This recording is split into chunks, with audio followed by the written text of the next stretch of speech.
So let's go ahead and jump in. Before we even talk about what we're going to talk about today, I want you to think of yourself for a moment at a conference. You signed up for a topic because you felt like it was going to be exciting or engaging or interesting or relevant to your work. And you unwisely sat in the middle of a row and you don't have any really easy means of escape. And so you're at the conference, you're stuck kind of in the middle of the row, and the presenter begins, and you realize almost immediately in that first 30 seconds or a minute, oh no, I have picked the wrong presentation, and you are trapped.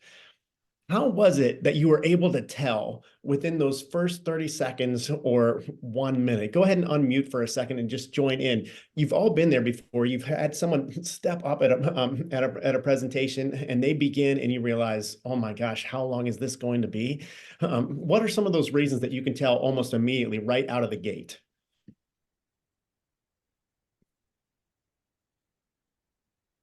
And some of you are thinking, oh my gosh, she's going to make this participatory. Not that much, but go ahead and unmute for a second. Let me know. What is it? How can you tell?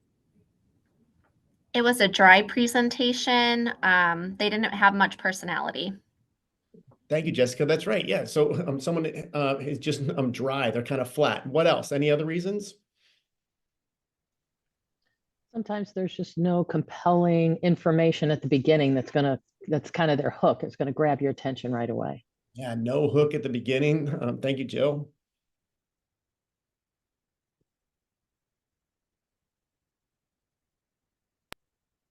For me, sometimes it's too much talk about nothing that's pertaining to what you're there for. Like they just start babbling about all kinds of things. Right. The topic isn't even on topic. Yes. Exactly. Thank you. Thank you, Linda. Exactly. And we can tell really quickly. And so what we're going to explore today is how do we prevent ourselves from doing unto others what has been done to us? We want our presentations to be exciting. We want our presentations to be engaging.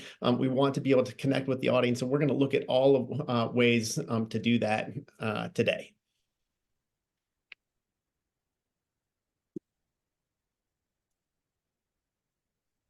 All right.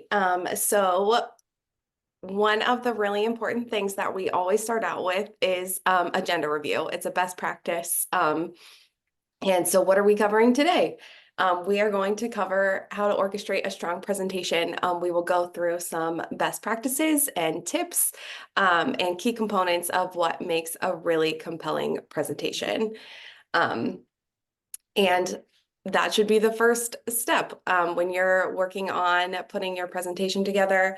It's important to know what your objective is. What are you trying to tell your audience? What do you want them to know? What do you want them to take away from your presentation? And communicating that right from the start when you begin your presentation will just help your audience know what to expect. Phil, do you want to tell us about Lenny Skutnik? Sure. Does anyone know who Lenny Skutnik is? No. Yeah, I'd be surprised if you did. So to know who Lenny Skutnik is, we have to go all the way back to 1982.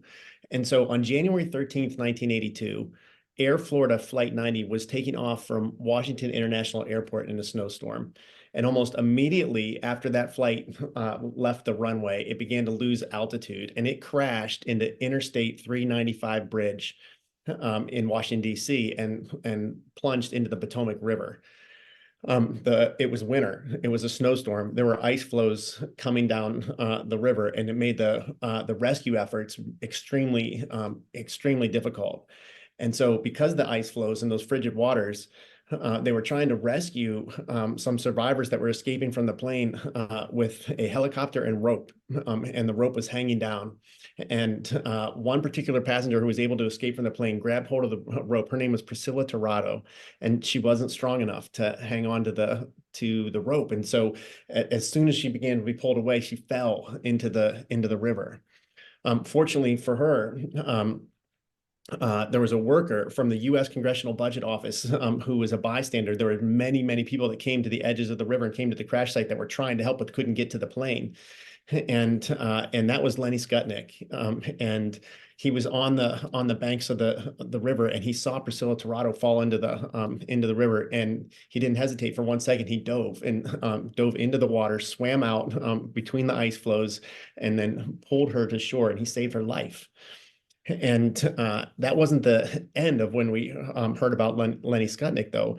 2 weeks later, President Reagan, in his State of the Union address, recognized Lenny Skutnik. He was the first civilian to be recognized in the State of the Union address and be a guest at the State of the Union address. And he used Lenny's story and what happened 2 weeks earlier as an example of heroism to promote American heroes and American heroism. And President Reagan or his speechwriters did that because they know the power of stories, that stories are incredibly compelling and enable us to connect with individuals, speakers, and content in ways that we wouldn't if we didn't have a story or if we just gave that content. He could have talked about the importance of American heroism without ever featuring Lenny Skutnik. But because he featured Lenny Skutnik and he had him up there in the balcony sitting next to the First Lady, then he just pulled America in really, really close. And you've probably seen that over and over and over again in State of the Union addresses. You've heard people, or you've seen people recognized over and over and over again. And the reason why presidents do that and their speechwriters do that is because stories are so powerful. And so it's really important that when we're presenting that we think about relevant stories to help drive home a point. As a matter of fact, a little trivia, this might help you on some trivia night somewhere. The guests at State of the Unions are now called Skutniks. So they'll even say, like, who are your Skutniks for this speech? It's the guests that help demonstrate a point through story. And just like storytelling is important, your body language also tells a story. So when you're presenting, your hand gestures and the way that you're standing on stage or in front of your audience is really, really important. The way that you use your hands or that you gesture can help emphasize a point. Just like I'm tripping over my words. You're going to remember that. And when you step forward towards your audience, you're engaging them. When you step back, you give them a chance to think about a point. Just the way that you engage on stage is really important and a really critical part of keeping your audience engaged, making emphasis, making your point memorable. The way that you are speaking on stage, if you're talking really fast, you'll present nervousness. If you're slower and measured, you'll have more confidence. And same way, if you're broad and confident on stage, people will resonate with that. Kaitlin, can you go back to that one? Just Yeah. one. For those of you on the webinar, what are some of those things that you feel like you struggle with in terms of those points that Kaitlin just made, either in physical movement or in your body language? Do you ever struggle with any of those? Sometimes just out of habit, I tend to be an arm crosser. So I'm always struggling to make sure I'm not doing that when I'm presenting, just because it makes you feel like appears that you're closed off and that you're harboring some inner demons. So that I struggle with that sometimes. It's just a natural thing for me. Sure. Great example, Joe. Yeah, we might have natural tendencies that come across that way. And one good way to test that is to, one, practice, and we'll talk more about that later, or ask even when you are practicing others, what about my body language? What am I conveying? Great. Any others? I walk back and forth a lot. I don't know if that's a good thing or a negative thing, but as I'm trying to self-analyze, I do notice that I'll go either to my left or my right to try to engage different sides of the room that I'm in. Yeah, I would say that's a great practice in terms of engaging the audience. Now, if you're pacing out of nervousness, the audience is going to pick up on that, right? So we don't want to be zipping back and forth because we're pacing out of nervousness. But if you're using proximity to connect to your audience, then that's a really good practice because that relationship, that connection is an important piece. Great. Any others? We have a couple people in the comments. Kelly said she always finds her arms crossed too, Jill. And Christina said her nerves always get the best of her, and she has she uses her hands and trouble controlling her speech. Yeah, sometimes I will say that when I'm nervous, I come out of the gate like a rocket. I mean, I am flying so fast through the presentation.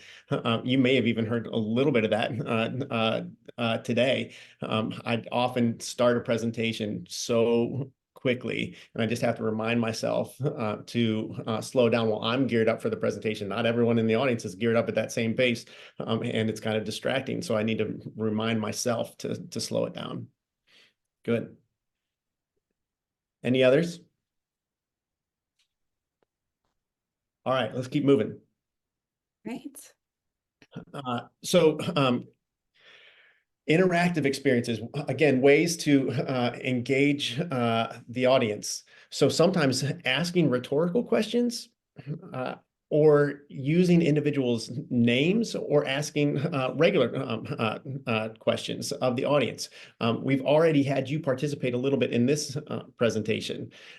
Think about ways that you can, if it's a really, really big audience, you might not be able to have them engage in the same way as if it's a smaller audience. But if it's a really big audience, think about rhetorical questions and how you can utilize a question to have individuals engage.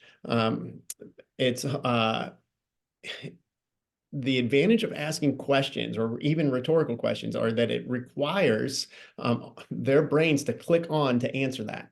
And when their brains are clicking on or thinking about the answer to that question, they are engaging with your material in ways that help them retain it and connect to it in ways as if that don't happen if you're not moving forward or if you're not asking questions, you're just moving forward in the presentation. So the same thing happens when you ask individuals a question and utilize their name. As soon as you utilize their name, they're more connected to you. And when others hear you utilizing a name, they realize that you are building a relationship with the audience and you could potentially be calling on them. And so if I ask one of you and I say, Jill, what do you think about that? Right there, Jill, you're connecting a little bit more and paying a little bit more attention because you're saying, is he really asking me a question? Am I expected to answer that? But you're also beginning to interact with the content in ways that you wouldn't as well if your name wasn't called. So utilize names, asking questions, asking rhetorical questions are all ways to create those interactive experiences.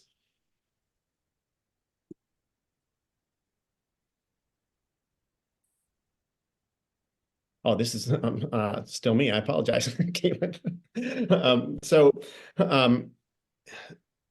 Thinking about tempo, we talked a little bit about this before, but just like a music composition, music uses pauses. It uses silence at just the right moments, and it can be a really powerful tool. Many of you are educators, and if you were teachers in a classroom, you know that a pause can be really powerful with our students. Wait time can be powerful. The same thing can happen perhaps when you want to drive home a point. If you say this point is you're making a particular point and you're saying something like the point of silence can be a powerful tool. And then you move on. When you make a strong statement and you pause afterwards, your audience will engage with that statement. They'll engage with that content in a little bit more detail. So think about the most important points that you want to deliver and pause right after you deliver them. Concise composition, just like a well-composed song, keep your presentation free from unnecessary notes. Someone was referencing that at the beginning, how presenters tend to just go on and on and on about all sorts of different topics that aren't relevant. Make sure that you stay concise and stay on topic. The time signature, manage that time wisely. And again, we're going to talk about practice here in a little bit. The way to do that is by practicing and making sure you have a good understanding of how long your presentation takes. You've all been through those presentations also where the presenter realizes in the last 2 minutes that they still have 10 slides that they really wanted to get to, and then all of a sudden they're flying through and they're either going over or they're just rushing through that content. So practice the pacing of the presentation. And then allow yourself, if you can, some time for question and answer. You can think of that as the encore in your performance. Just like a concert where you're left wanting more, the audience usually wants a little bit more too, and they want to be able to drive that. And so make sure that through that pacing, you're allowing yourself the time to engage with the audience at the end. The visual component of your presentation is also so important. The pausing and the tempo of your presentation can only be reinforced by your visual score, using photos and videos to help make a point, making sure that your slides are brief but well branded, and that there's not too many words so that your audience spends too much time reading or can't actually see what's on your slides or your presentation. Using that visual component really can be impactful and help create some of that engagement along with your words and your body language. And then there's the conclusion. So you've gone over your agenda, you've given your compelling story, you've made the points that you've wanted to make in your presentation, and then it's time to bring it all home. You want to make sure that there's something memorable at the end, whether that's inspiration or motivation to take action, whether that's another compelling story that relates back to the topics that you're trying to reinforce. Creating some sort of memorable conclusion just helps your audience take that information and do more with it. And then you always want to make sure that you have time for questions and usually are calling your audience to take some sort of action. And then there's the rehearsal. That's right. So we have talked a lot about the scope of the presentation, from covering the agenda all the way through the end. But there's a lot that needs to happen outside of a presentation for a presentation to be successful. And you heard me reference practice multiple times. We can't reiterate that enough times. I was a superintendent for 11 years, and I was found before every single board meeting where I was giving a presentation for the 2 hours prior to that in the conference room next to my office, practicing the presentation over and over and over out loud, as with the slides up on the screen, just as if I was giving it at the board meeting. And so there's a story of Winston Churchill, and he was in his car before a speech to Parliament, and his chauffeur had stopped the car in front of the building right before he entered, and Mr. Churchill was just sitting there. It seemed that he didn't realize they had arrived, and the chauffeur reminded him that they had arrived, and Winston Churchill responded, "Give me a moment. I'm practicing my impromptu responses." And so the idea there is that really excellent speakers like Mr. Churchill, I mean, he was known for his quick retort and his quick responses and his sharp wit, but he practiced that over and over and over. It doesn't just come instantly. If I were to ask some of you who don't play the guitar to just pick up and play the guitar, you'd say, I can't do that. Presenting and public speaking is no different. It's very rare that we can just instantly just jump up and have a great presentation. We actually need to practice it. And so the time to practice it isn't actually during the presentation, it's before.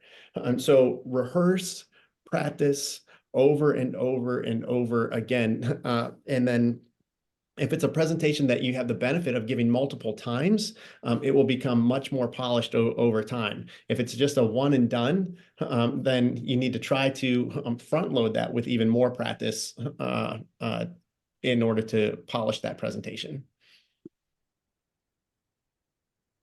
Also, this is kind of like a version of being ready, and that is setting up your plan for kind of backstage, the sound check. Do you have a good microphone? Are you going to be able to be heard?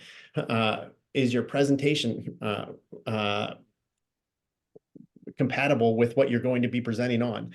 If you're speaking at a conference, is your presentation able to be linked with that particular computer? Do they have that computer? And really thinking of a backup plan where if that doesn't work, what are you going to do? Could you actually give your presentation if you had no slides, if the computer didn't work, if the technology wasn't cooperating on that day, would you still be able to gauge an audience? And if you know your content well enough, it wouldn't be ideal, but you probably could. And so what is your backup plan if things don't work out? And so just as a concert needs a tremendous amount of connection and planning and preparation and rehearsal, our presentations need the same thing. Give it that same type of attention. And then, so this is just bringing it all together. These were the key components that we went over: the agenda review, storytelling, body language, audience engagement, your brevity, your impact, branding and design, your closing, practice, and technical preparedness. So Tom Speaks, one of our partners, reminds us that many people there are more people that have a fear of public speaking than of dying. He reminds us that all the time. And so one of the ways to combat fear is to feel prepared. And that's most of our anxieties in life come from the fact that we don't feel ready for whatever is coming. And so for speaking and presentations, that doesn't have to be the case. We have an opportunity to combat that simply by following this model and making sure that we're practicing in advance. And so we're going to pause there and open it up for questions before we conclude. We just have a few more minutes.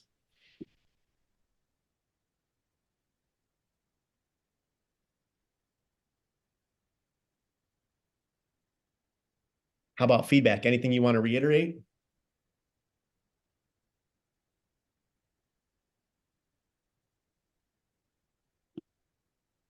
I would just say that, your emphasis on practice is, especially important.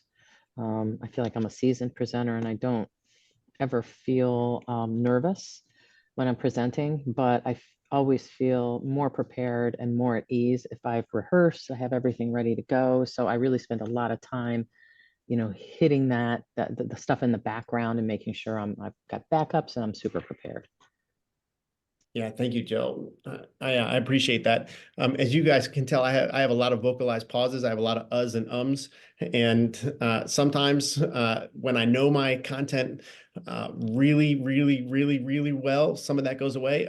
When I don't know it as well, some of it doesn't. But I can be, the more confident that I am, and the more conversational I feel like it is, the more prepared I feel, and the better off the presentation goes. So that's a great point that you're making there. We really can't reiterate it enough in terms of the preparation.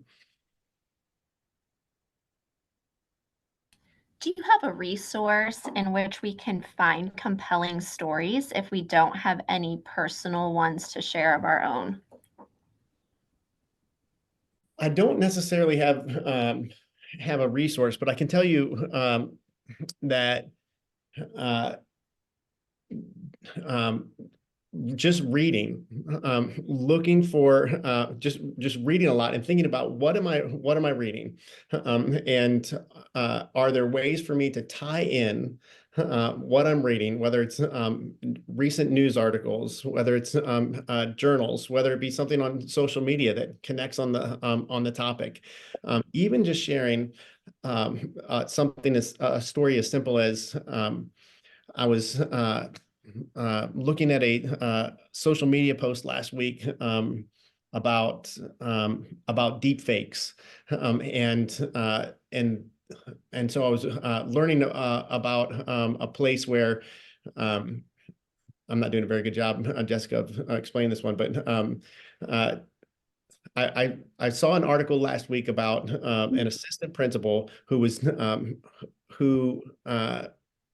I'm sorry, an athletic director who created a deep fake of his principal speaking racist language.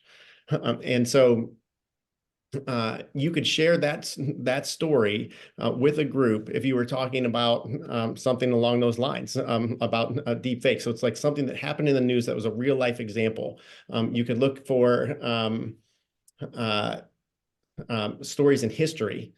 So if you have a topic, just look up something in history that happened at that time. Like I talked about Lenny Skutnik from 1982. You can ask for examples in your organization or in your school district for examples of the topic that you're talking about. And usually there are stories that are all found in those places.